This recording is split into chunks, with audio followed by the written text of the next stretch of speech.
Worldly ways or Yahweh's ways? Which of the two does Scripture tell us to hold on to? 1 John 2:16 through 17 says, "For all that is in the world, the lust of the flesh, the lust of the eyes, and the boastful pride of life is not from the Father, but is from the world. The world is passing away, and also its lust. But the one who does the will of Elohim lives forever." Ephesians 2:1 through 3. "And you were dead in your trespasses and sins, in which you formerly walked according to the course of this world, according to the prince and power of the air, of the spirit that is now working in the sons of disobedience.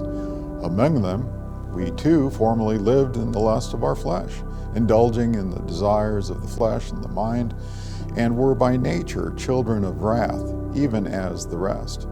Dead in sin, walking in the world, of the lust of the world. But the love of Yahweh opened up our eyes, and we repented of these things, and find grace in time of need. And now we are no longer children of disobedience, but rather of obedience." We can clearly distinguish one who is of the world and one who is not of the world, having separated themselves from the world.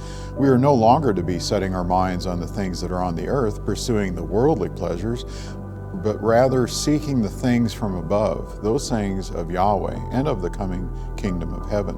At this moment, Satan is the mighty one of this world, and was our mighty one too at one time. But we've been called out of darkness and into the presence of Yahweh through Yahshua the Messiah, the light. We serve a different master now. 2 Corinthians 4:1 through 4.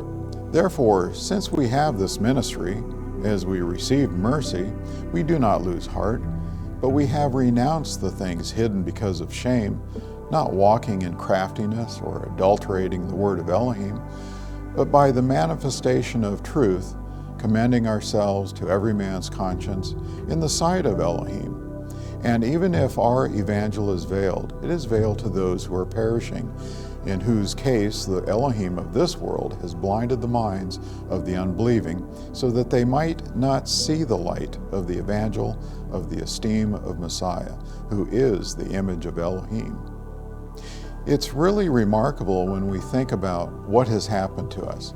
Think of where we were, heading towards perdition, and where we are now, heirs of an imperishable and undefiled kingdom.